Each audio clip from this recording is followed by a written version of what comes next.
pues vamos a encomendarnos a Dios. Amado Jesús, te damos gracias, Señor, porque tenemos la oportunidad de buscar de ti, Señor.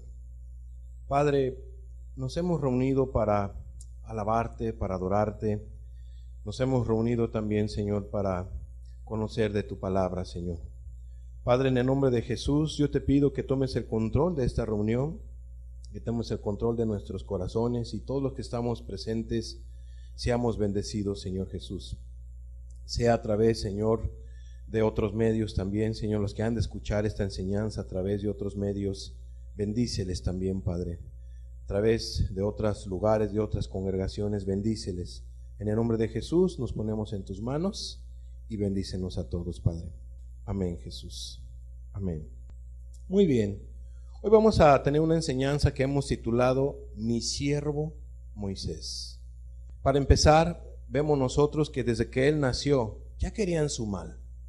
Desde que Moisés nació, ya querían quitarle su vida. Fíjate lo que dice Hebreos, capítulo 11, en el versículo 23. Dice de la siguiente manera: por la fe Moisés, cuando nació, fue escondido por sus padres por 3 meses. Por la fe Moisés, cuando nació, fue escondido por sus padres por 3 meses, porque le vieron niño hermoso y no temieron el decreto del rey. ¿Cuál fue ese decreto que había dado el rey de aquel entonces? Un decreto que hizo que ellos escondieran a su hijo durante 3 meses. Vamos a ver cuál fue ese decreto. Éxodo capítulo 1, versículo 15 y versículo 16.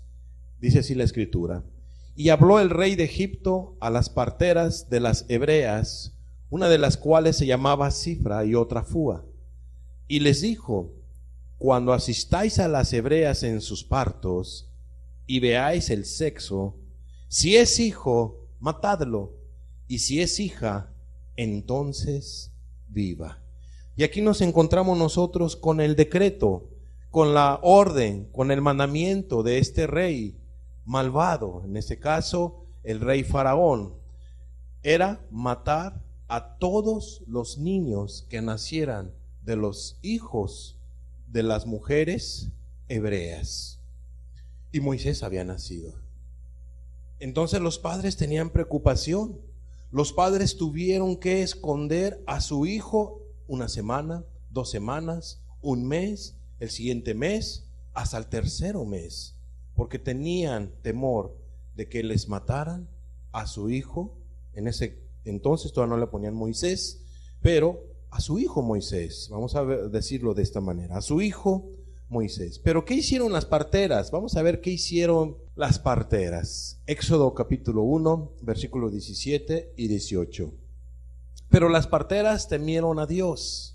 Eso fue lo que hicieron, tuvieron temor de Dios. Y no hicieron conforme les mandó el rey de Egipto. Desobedecieron al rey de Egipto, a un rey poderoso en aquellos tiempos, como lo era el faraón, sino que preservaron la vida a los niños. O sea, no mataron las parteras a los niños. Hubiera sido algo muy cruel que nacieran las criaturas, que nacieran los niños, y estas mujeres utilizaran sus manos y destrozaran la vida de aquellas criaturas. Y dice el versículo 18: y el rey de Egipto hizo llamar a las parteras y les dijo: ¿por qué habéis hecho esto? ¿Que habéis preservado la vida a los niños? ¿Por qué me desobedecieron? ¿Por qué guardaron la vida? ¿Por qué preservaron la vida de los niños si yo les había dicho que les quitaran la vida, que los mataran? ¿Por qué me han desobedecido? La Biblia ya nos dice el por qué, ¿verdad? Porque ellas tuvieron temor de Dios. Hay mujeres, hay hombres que no tienen temor de Dios y que prefieren, para cubrir una falta, para cubrir una fornicación, para cubrir una inmoralidad, prefieren quitar la vida a la criatura, abortar. Qué tremendo. Entonces, vamos a hacer aquí un pequeño paréntesis. Hoy en día hacen falta muchas personas como Cifra y Fúa. ¿Cierto o no? Y cada vez más va a hacer falta mujeres valientes, valerosas, que tomen ese papel como lo tomó Cifra y Fua al desobedecer a un hombre tan poderoso, al no haber obedecido el mandato de quitarle la vida a todos los niños. Mujeres que teman a Dios como estas mujeres lo hicieron. Hacen falta mujeres temerosas de Dios, que teman a su palabra y que estén a favor de la vida de los seres humanos, como lo estuvo Cifra y Fua. Mujeres que no les importó que Faraón les hubiera quitado la vida. No les importó a estas mujeres el que las pudieran haber metido en la cárcel. Estas mujeres se portaron valientemente. Tuvieron temor de Dios. Mujeres que fueron valientes al desobedecer entonces las leyes injustas puestas en aquellos tiempos. Amados, hay leyes injustas que nosotros tenemos que desobedecer todo y cuando que vayan en contra de la palabra de Dios. Porque Dios está sobre toda autoridad. Dios está sobre arriba, sobre todo rey, presidente, gobernante, poderoso, por muy poderoso que sea. Dios está arriba sobre esas personas, sobre esos gobernantes. Y si Dios dice no matarás, nosotros debemos de obedecer a Dios. Y estas mujeres valientes obedecieron a Dios y no mataron a los niños y no obedecieron esas leyes injustas. Las que están a favor del aborto siempre aprovechan cada ocasión. Cada ocasión. Ustedes saben que estamos en el mes del Día de la Mujer internacionalmente, ¿verdad? Hoy estamos en este mes, es en el Día de la Mujer, se celebra a la mujer. Y no está mal celebrar a la mujer, pero en cada celebración, sea de una o de otra, siempre salen las mujeres que están a favor del aborto, que están a favor de la inmoralidad. Y ahí tú los puedes ver en esas marchas que hubo hace algunas semanas, ¿verdad? En el 8 de marzo. Cómo salieron todas estas mujeres y salieron con su distintivo, con sus pañuelos y todo. Y había un pañuelo en especial, varios pañuelos, varios colores. Un pañuelo verde, que quiere decir personas que están a favor del aborto, como si fueran hijas o discípulas de Faraón, que están en contra de que los niños tengan ese derecho de vivir. Pero estas van más allá. Faraón dijo: quítenle la vida solamente a los varones. Pero estas nuevas leyes están diciendo no solamente a los varones, sino también a las mujeres de cualquier sexo. Y esas leyes son injustas, son malvadas. Leyes que dicen no hay ningún problema si la mujer quiere abortar, si quiere quitarle la vida a un niño o una niña. Según ellos dicen que están en su derecho. ¿Y que estas criaturas no tienen derechos? ¿No tienen derechos? Qué triste y qué lamentable. Vemos nosotros que estas mujeres sí tuvieron temor de Dios. Cifra y Fua, mujeres que defendieron a los seres vivos, a todos los varoncitos. Y bueno, te decía que hace unas semanas, hace algunos días, pues estas mujeres que están a favor del aborto, el 8 de marzo, salieron a marchar. Y vamos a ver las siguientes imágenes de cómo es que ellas salen a marchar. Salen cientos de mujeres, y tú puedes ver ahí diferentes pañuelitos. Pues bueno, cada pañuelito tiene su significado, no es el punto de esta enseñanza. Pero vemos aquí 3 imágenes donde dice una de ellas del lado izquierdo que el aborto debe de ser legal y que lo legalicen, etcétera, etcétera. Y en la imagen del medio dice en la pancarta lo siguiente: yo sí aborté, como si fuera algo de mucho honor, ¿verdad? Miren, yo no tengo miedo, yo sí aborté. ¿Sabes qué está dando a entender esa pancarta o estas mujeres? Yo sí quité la vida a estos niños, ¿y qué? No me importa lo que piensen los demás, no me importa lo que me digan, yo sí aborté. ¿Y nosotros cómo lo interpretamos? Que fueron en contra de la vida, que fueron en contra de Dios. ¿Todo por qué? Porque estuvieron probablemente de fornicarias, porque estuvieron probablemente de inmorales. Y palabras más, palabras menos. Y en la otra imagen, ¿qué podemos ver? ni el Estado ni la iglesia dando a entender nos van a detener. Ni el Estado ni la iglesia nos van a detener. Aborto legal, hay que legalizar el aborto, etcétera, etcétera. Y bueno, qué bueno que en diferentes estados todavía no han legalizado, pero casi la mayoría ya van legalizando el aborto. No quiero yo cansarlos porque no es el tema, ¿verdad?, de nuestra enseñanza, pero quiero tomar este paréntesis para decirles, no es correcto quitarle la vida a una criatura. Faraón no estuvo en lo correcto. Él tenía un propósito engañoso, una mala intención. Igualmente hay una mala intención al quitarle la vida a las criaturas. Es rebelarse contra de Dios. Y ellas seguir, y ellos en su mala manera de vivir. Una vida promiscua. Entonces, amados, qué triste y qué lamentable. Aprovecho entonces para decirte, o para decirle los que han de escuchar, si hay una joven, ¿verdad?, y estás escuchando esta enseñanza y has tomado una mala decisión, quizá hubo una inmoralidad, una fornicación que hayas cometido. Se da el caso donde las mujeres, al no cuidarse, porque se van a estudiar a un lado, porque se van a estudiar a otro lado, lejos de la familia, lejos donde no está papá ni mamá, y entonces terminan cometiendo una fornicación, se embarazan. ¿Y sabes cuál es el consejo que le dan a las jovencitas, a las chamacas? Aborta, quítele la vida a la criatura, ¿para qué te metes en problemas? Aún no estás lista para ser mamá. Y entonces sí estaba lista para tener esa inmoralidad, pero las conveniencias de los varones perversos o las personas que no piensan las cosas, que andan aconsejando, aborta, aborta, no. Dios está en contra del aborto. El Dios de los cielos está a favor de la vida. Entonces no hay que abortar, no hay que quitarle la vida a ninguna criatura. No lo hagas, jovencita, y no hagas caso a esos consejos o a esos malos consejos. Hace un par de días encontraron, quiero decirles, aquí en este estado, sobre todo en la parte alta, encontraron a un bebecito, a un recién nacido, en una mochila. No sé si ustedes escucharon la nota. Hace algunos días eso pasó aquí en la parte alta, adelantito de San Cristóbal de las Casas.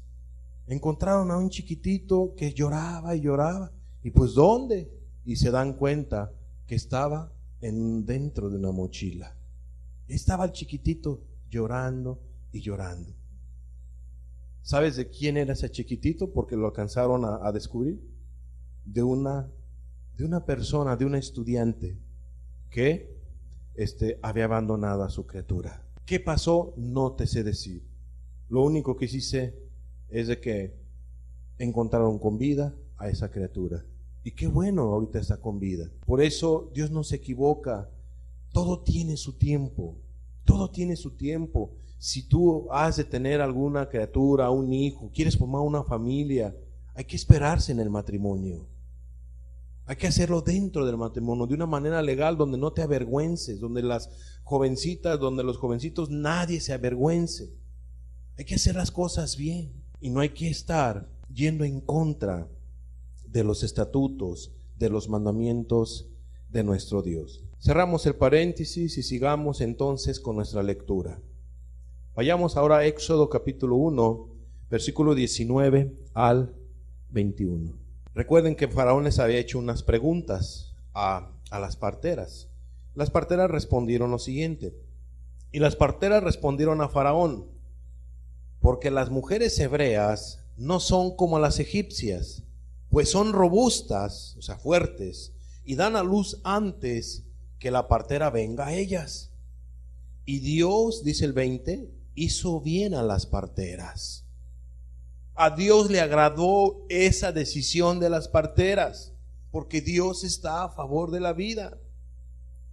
Y el pueblo se multiplicó y se fortaleció en gran manera. La nación de Israel, el pueblo de Dios, siguió multiplicándose y se fortaleció en gran manera. Y dice el 21, y por haber las parteras temido a Dios, Él prosperó sus familias. ¡Qué bendición! Dios bendijo a las familias de las parteras, de Cifra y de Fúa. Y no sé si de más, pero estamos hablando de estas dos mujeres valientes que no tuvieron temor al rey Faraón, que no tuvieron temor a ese presidente poderoso en aquella época. Ellas arriesgaron su vida. Para Dios no pasó desapercibida esa acción de estas mujeres, y el Dios las bendijo grandemente. Y no solamente las bendijo, sino bendijo también a su familia. Yo creo que nosotros necesitamos la bendición de Dios, pues debemos estar a tono con el Dios de los cielos. Dios está a favor de la vida. Por eso Dios dice: no matarás. Y aquí vemos nosotros cómo es que estas mujeres, en esa obediencia, pues vemos nosotros que Dios las bendijo. Dios prosperó las familias de estas dos parteras. Qué bonito. Amados, nosotros creo que debemos de motivar, o en cada consejo que por ahí nos lleguen, o que digan las personas: ¿qué voy a hacer?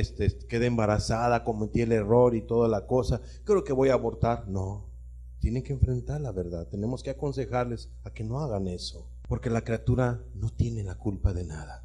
Amén. Entonces tenemos que defender la vida en todos los aspectos.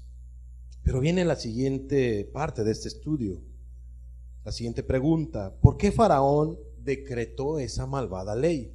Vamos a verlo en Éxodo capítulo 1, versículo 8 al 10. Dice así de la siguiente manera: entre tanto, se levantó sobre Egipto un nuevo rey que no conocía a José. Ustedes saben que José en su momento fue el segundo del rey más importante en Egipto. Dios estaba con José, Dios bendijo a José, bendijo a su familia. ¿Cómo es que llegaron los israelitas a la tierra de los egipcios? Bueno, porque José había sido vendido y Dios lo bendijo, de tal manera que vino a ser el segundo de Faraón. Y José mandó traer a toda su familia, Jacob a sus hermanos, etcétera, etcétera. Y es allí donde el pueblo de Israel fue creciendo en tierras egipcias. Y bueno, dice aquí la escritura: entre tanto se levantó sobre Egipto un nuevo rey que no conocía a José, y dijo a su pueblo, a los egipcios: he aquí el pueblo de los hijos de Israel es mayor y más fuerte que nosotros. Porque Dios empezó a bendecir a esa nación.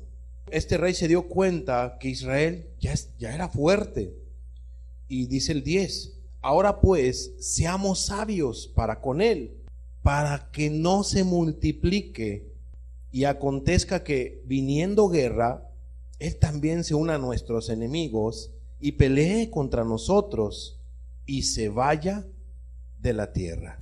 Entonces aquí vemos dos respuestas del por qué Faraón decretó esa malvada ley de quitarle la vida a los varoncitos. ¿Cuál es la primera respuesta? El pueblo de Dios se estaba multiplicando y Faraón tuvo miedo que en una guerra se volviera contra de ellos. Es por eso, según lo que leíamos. 2, no querían que dejaran de ser sus esclavos. El pueblo egipcio o el rey Faraón no quería que los israelitas, que los hebreos, dejaran de ser sus esclavos o sus sirvientes. Querían todavía esclavizar a esta nación. Entonces había un propósito. ¿Cuál era el propósito? Estos están creciendo, y si los dejamos que crezcan, se van a levantar contra de nosotros. Donde venga un país o vengan algunos enemigos y empiecen a pelear contra de nosotros, ellos se pueden unir y entonces vamos a ser derrotados. No nos conviene que haya varones. Y 2, y si ellos se rebelan, entonces pueden escaparse, ya pueden salirse de nuestras tierras. Y entonces, ¿qué va a pasar con nosotros? Ya no vamos a tener esclavos, no nos conviene. Ah, ya sé qué es lo que vamos a hacer, dijo Faraón: quitémosle la vida a los varones y a las mujeres que vivan, pero a los varones que mueran. Habían esas dos intenciones de Faraón, intenciones malvadas. Vamos a tener una pequeña aplicación de esta lectura. Todos sabemos que Egipto es figura del mundo. Y el mundo, dice la Biblia, todos sabemos que el mundo entero está bajo el maligno. Vamos a verlo en 1 de Juan 5:19. Dice: sabemos que somos de Dios, sabemos que somos, por la gracia de Cristo, cristianos, seguidores de Jesús, y que el Padre Celestial es nuestro Dios. Sabemos que somos de Dios. Y dice Juan, y que el mundo entero está bajo el maligno. Y que el mundo entero está bajo el maligno. ¿Qué quiere decir esto? Amados, Egipto es figura del mundo. Egipto tiene que ver con esto que te acabo de mencionar. El mundo entero está bajo el maligno. ¿Qué es lo que está utilizando el diablo para hacer caer a cristianos, para hacer caer a las personas que quieren ser cristianas, para que no busquen a Dios? ¿Qué quiere hacer? Que ellos tengan un estorbo, y él va a poner muchísimos estorbos. Utiliza al mundo, todas las corrientes que hay en este mundo, el diablo las utiliza. ¿Para qué? Para que tú no busques de Dios, para que las personas no busquen a Dios, no crean en Jesús, no se entreguen a Él. Y por eso están, si hay a quienes no les gusta las fiestas, pues está la música. Hay a quienes no les gusta la música, pues están así diferentes eventos, diferentes trampas, diferentes situaciones que él pone. Está el alcohol, están las drogas, está la inmoralidad y tantas cosas más. Está la fama, está el dinero. La Biblia dice que todos los deseos de los ojos y la vanagloria de la vida no provienen del Padre, sino ¿de dónde? Sino del mundo, de las cosas mundanas. Son las trampas que el diablo pone para que las personas estén bien entretenidas, para que un joven, una jovencita, un adulto, cualquier ser humano esté entretenido en todas las corrientes del mundo y no busque de Dios, no ore, no lea la Biblia, no venga a este tipo de reuniones, y así la lista sigue. ¿Qué más podemos nosotros ver? 2. Así como Egipto es figura del mundo, Faraón es un representante o es una representación del diablo. Faraón era una representación del diablo. ¿Por qué? Porque Faraón, ustedes se acordarán que Moisés fue y se presentó después y les dijo: deja ir a mi pueblo. Y Faraón nunca quiso dejarlos ir, siempre los engañó. O sea, Faraón siempre fue en contra de la palabra de Dios. Es lo mismo lo que hace el diablo. El diablo quiere ponerte en contra de Dios, que tú no busques a Dios, y por eso te pone pues trampas, engaños y tantas cosas más, ¿verdad?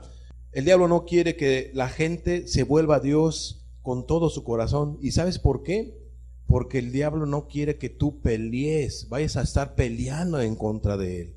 Porque si tú te entregas a Cristo y vives para Cristo, y una persona se entrega a Cristo y vive para Cristo, pues entonces Dios va a utilizar a ese hombre o mujer para ganar más almas, para testificar de Jesús, para hablar de Jesús, para hablar del Evangelio. Y eso al diablo no le conviene. Por eso es que él pone trampas y pone tantas situaciones para que la gente no busque a Dios, para que no vayas a pelear tú en contra de él, si te entregaras a Jesús. Él no quiere que dejes de ser su siervo y te vayas de sus tierras, de sus entornos. El diablo quiere que la gente se condene para siempre.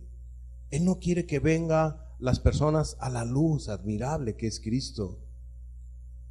El diablo está interesado en que tú te pierdas junto con él. Tú y yo, cualquier ser humano que se descuide, que te pierdas por toda la eternidad. El diablo entonces por eso tiene muy contento a muchas personas en sus pecados. ¿Cuánta gente no gana dinero ilícitamente? Hay gente que tiene mucho dinero. Y sabes, esa gente que tiene muchísimo dinero, que ni siquiera sabe cuánto es lo que tiene, muchos de ellos han ganado ese dinero ilícitamente. Me refiero a los narcotraficantes, a las personas que no les importan cuánta gente se mate, cuánta gente muera por consumir drogas y más drogas. Ellos lo que les interesa es el dinero, pasarla bien. Y sí, tienen tantas cosas, pero ¿de qué sirve? ¿Sabes cuál es el razonamiento de las personas que viven ilícitamente, que viven mal? Es esta: a final de cuentas me voy a morir. Prefiero morir, disfrutar, a lo mejor nada más viva 5 o 10 años, pero esos 5 o 10 años quiero vivirlos lo mejor que pueda. Ellos saben que los van a matar. El día de mañana pueden quitarles la vida.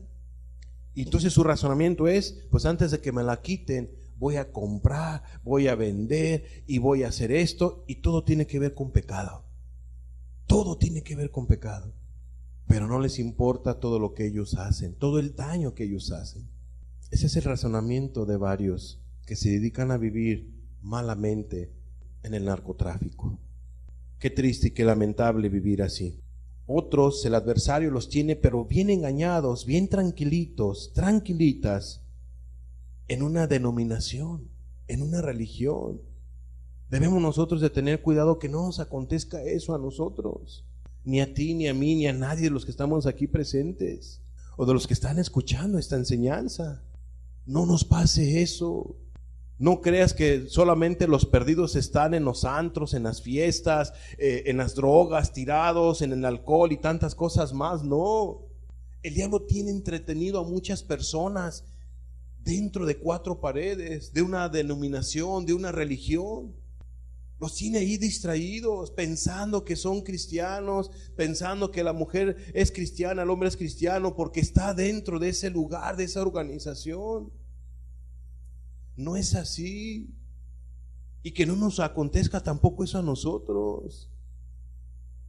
Dios no quiere que tú, ni yo, ni nadie seamos religiosos, sino que seamos hijos de Él, que seamos cristianos, que seamos personas que nazcan de nuevo, personas que tengan una oportunidad con Él, el perdón. No hay más hermosa situación que le puede pasar a un ser humano que el perdón de sus pecados. Decía el apóstol: yo sé en quién he creído. ¿En quién nosotros hemos creído, amados? Entonces el diablo así tiene a muchas personas. Créemelo, cuando yo estaba sacando este estudio me daba tristeza y dije: sí, cierto, Señor, ¿cuántos no están así? ¿Cuántos lugares en México? La mayoría somos creyentes, con diferentes denominaciones, pero somos creyentes, todos somos creyentes. ¿Y cuántos cristianos sabemos en México entonces, si somos creyentes? Hay diferentes denominaciones, diferentes religiones. Si realmente todos fueran cristianos, México sería otra nación. Nuestra ciudad sería otra ciudad. Pero ahí está el engaño. ¿Por qué hay muchas personas engañadas? Porque mucha responsabilidad lo tienen los que les están predicando.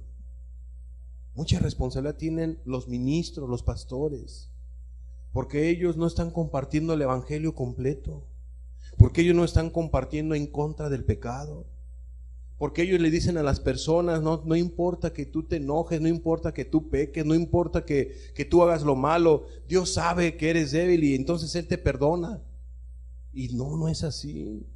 Para que Dios perdone a un ser humano de sus pecados, debe de haber un arrepentimiento de corazón, debe de haber un apartarse de esa mala manera de vivir, debe de haber fe en el Hijo de Dios, debe de haber confianza en el sacrificio de Cristo, debe de haber una consagración, una entrega. Y cuando la gente no renuncia a su mala manera de vivir, ¿cómo es que Dios va a perdonar sus pecados? Dios no puede perdonar a alguien que no está arrepentido de su pecado, y mucho menos que no se aparta de ellos. Entonces el diablo los tiene bien engañados de esa manera, porque están escuchando, dice la Escritura, maestros conforme a sus propias concupiscencias, que apartarán del oído la verdad de la gente y oirán y estarán escuchando ¿qué? Puras fábulas, puras cosas imaginarias, supuestas. Entonces, en cierta manera, el ministro tiene una responsabilidad, pero no solamente el ministro tiene la responsabilidad de que mucha gente esté engañada en su mala manera de vivir, también las personas tienen una responsabilidad. ¿Cuál? Por no buscar de Dios, por no leer las Escrituras, por no atender al llamado de Dios.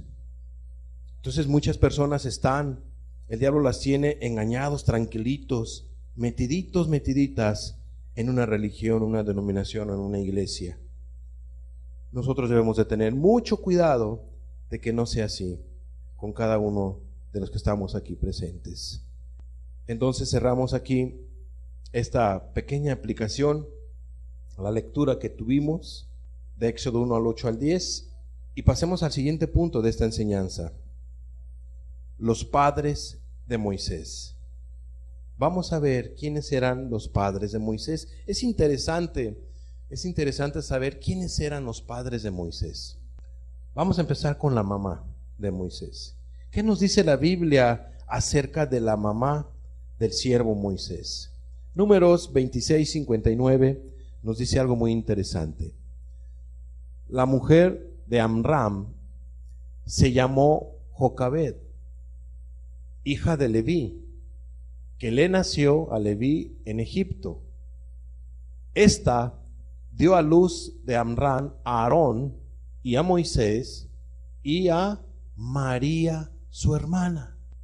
Y aquí vemos nosotros que los padres de este Moisés pues venían de la descendencia de Leví, o sea, de un linaje sacerdotal. Entonces, ¿qué podemos aprender? Que los padres de este Moisés pues eran personas conocedoras de Dios. Sus padres de ellos, o los abuelos de Moisés, ellos les enseñaban el camino, les enseñaban las ordenanzas, les enseñaban acerca de la palabra de Dios.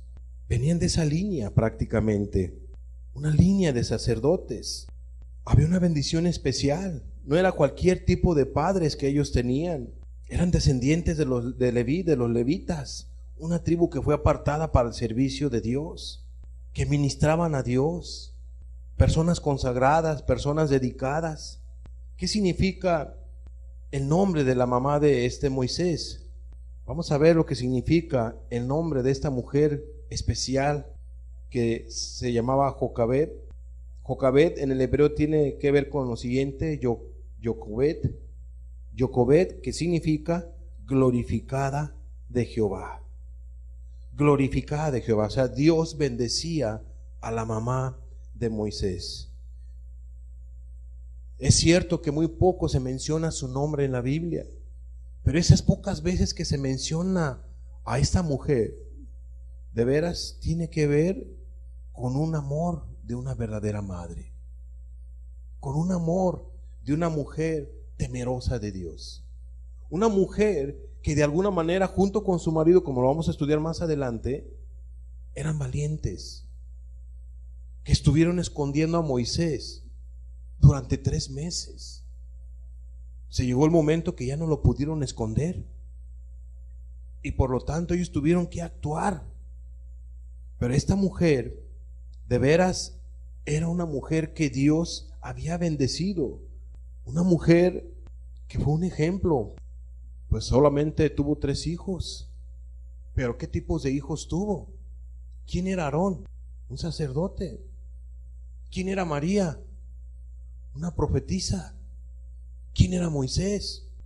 Un dirigente, un siervo de Dios. Esos fueron sus hijos de este matrimonio.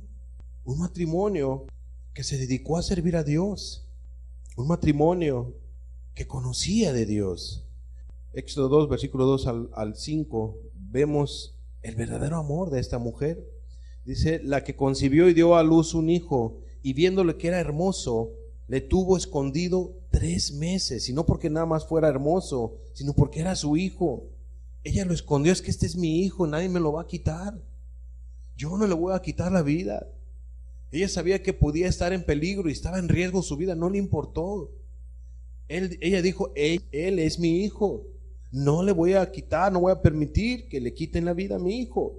Y dice el 3, pero no pudieron ocultarle más tiempo, o sea, ya no se pudo, como que a lo mejor ya estaban buscándolos o iban casa por casa, revisando lo que tú quieras. Ellos sabían que ya estaba cerca, estaban a punto de ser descubiertos.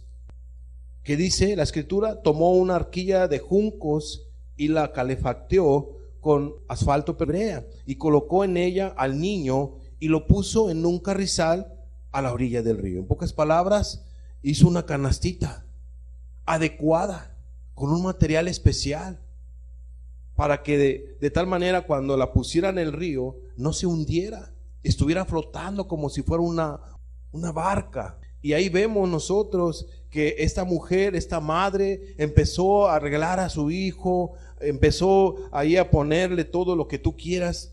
¿Cómo crees que ha de haber pasado en su corazón tanto pensamiento? ¿Qué va a pasar con mi hijo?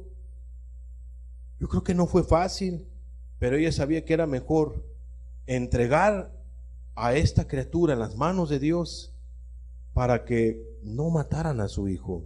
Por eso es que ella tuvo que ponerlo en una canasta para que fuera salvo de la muerte. Y dice el versículo 4: y una hermana suya se puso a lo lejos para ver lo que acontecería. Y la hija de Faraón descendió a lavarse al río, y paseándose sus doncellas por la ribera del río, vio ella la arquilla en el carrizal, y envió una criada suya a que la tomase.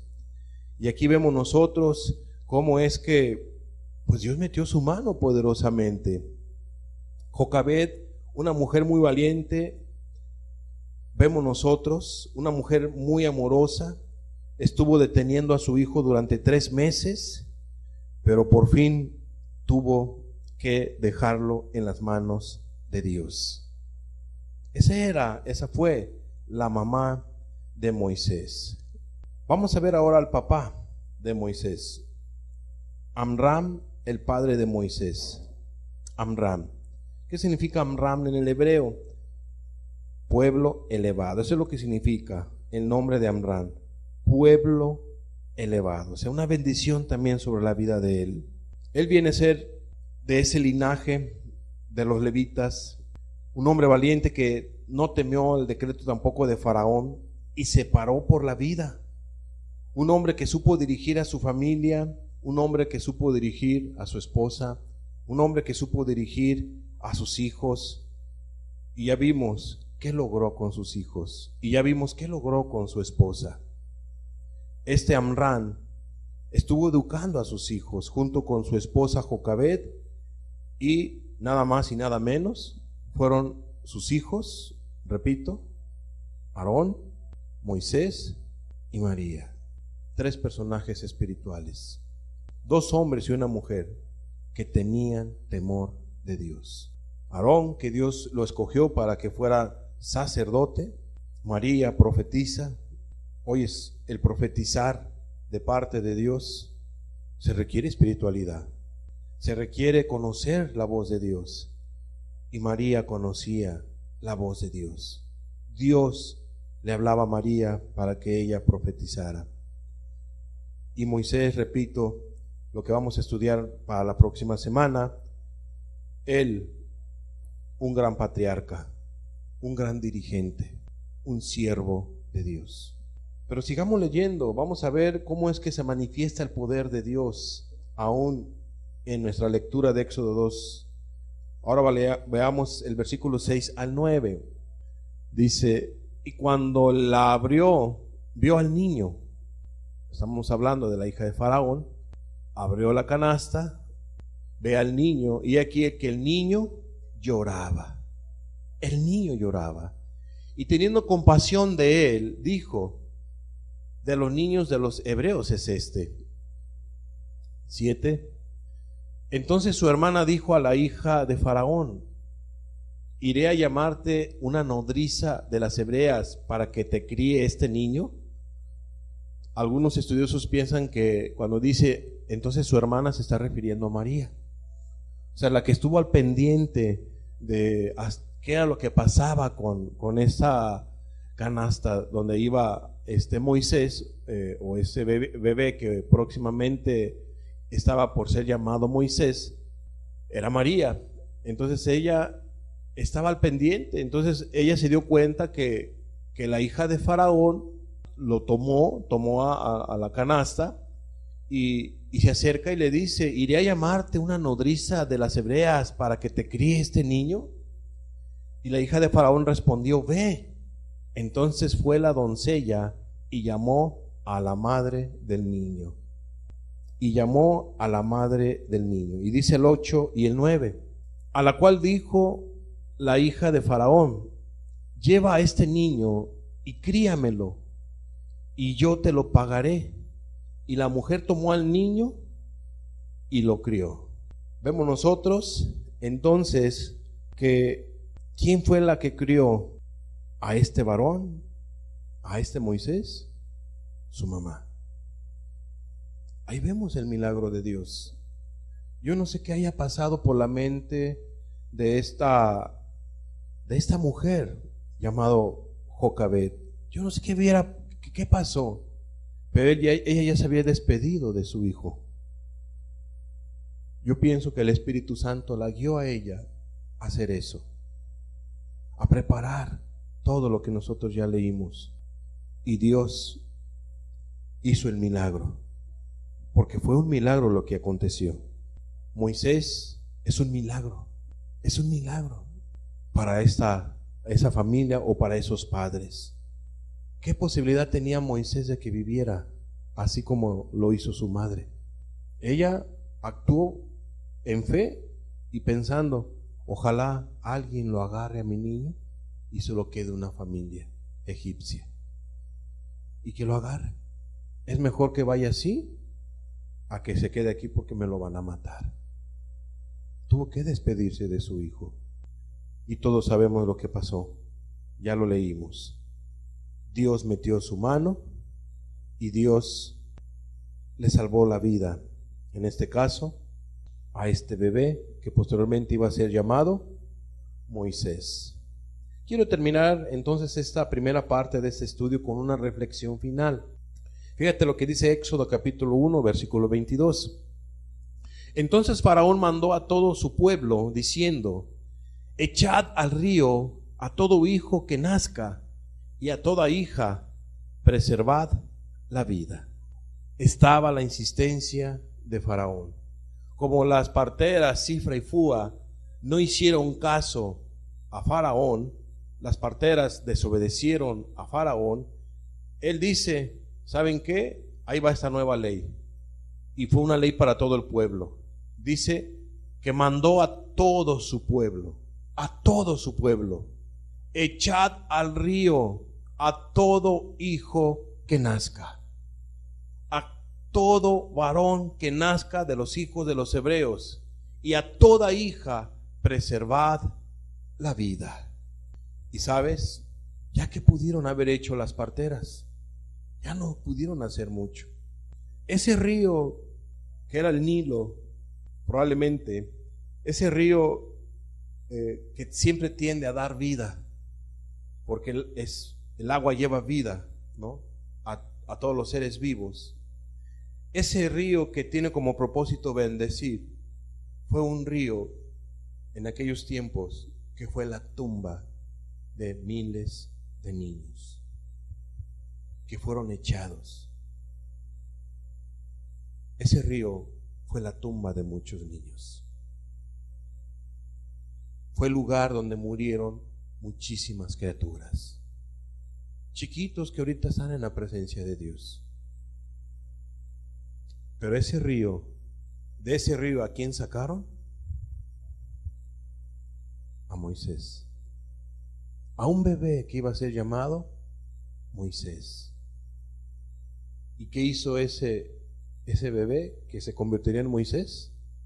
Un gran libertador, un gran patriarca, un gran dirigente, un siervo de Dios que iba a rescatar a toda una nación de la tiranía egipcia, de la tiranía de Faraón.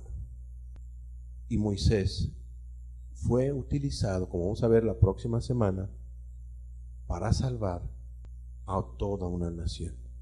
Entonces ese río fue la tumba de muchos bebés, pero de ese río salió o fue rescatado un niño particular, un bebé en particular, llamado Moisés.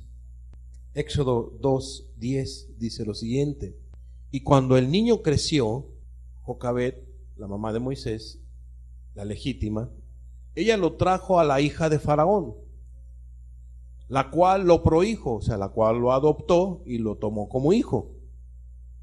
Y le puso por nombre Moisés. Y le puso por nombre Moisés, diciendo, porque de las aguas lo saqué. De este personaje hablaremos la próxima semana, de Moisés. ¿Qué nos quiere enseñar Dios de este personaje? ¿Qué nos querrá hablar Dios de este varón? Lo vamos a ver la próxima semana. Cerremos nuestros ojos, por favor. Padre, te damos gracias, Señor, por la oportunidad que nos das de conocer un poco más de tu palabra, Señor.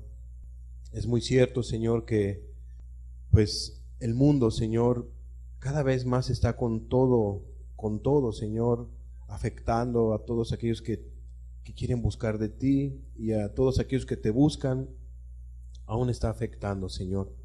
Padre, guárdanos a todos de las corrientes del mundo, de la tiranía del adversario, del diablo. Yo te pido, Padre, en el nombre de Jesús, que nos haga, Señor amado, entender, amado, que tú estás a favor, Señor, de la vida. Tuvimos varios apartados, varios paréntesis, Señor, donde estuvimos compartiendo acerca del aborto, Señor, de que no es, Señor, agradable delante de ti que la gente le quite la vida a estos bebés, a estas criaturas. Estuvimos viendo, Señor, cómo es que el diablo, Señor, cómo Faraón es figura del diablo y cómo Egipto es figura del mundo, Señor. El nuevo Faraón tiene un nombre y es Satanás, es el adversario, el diablo. El imperio, Señor, su imperio es este mundo, como dice la Biblia, que el mundo entero está bajo el maligno. Padre, de veras, Señor, cuánta necesidad tenemos de tu Espíritu Santo, de tu luz admirable, para que nos guarde, Señor, de las acechanzas del diablo, Jesús. Amado Jesús, te pedimos, Señor, que nos bendigas, que nos sigas hablando, que nos sigas bendiciendo a través de tu palabra, y que nos hagas interesantes, Señor, acerca de este personaje que vemos en la Biblia, Señor. Mi siervo Moisés, decías tú, Señor. Mi siervo Moisés. Padre, ayúdanos a entender por qué él fue tu siervo y por qué tú decías mi siervo Moisés. Padre, en el nombre de Jesús te damos gracias por esta palabra. Amén, Jesús.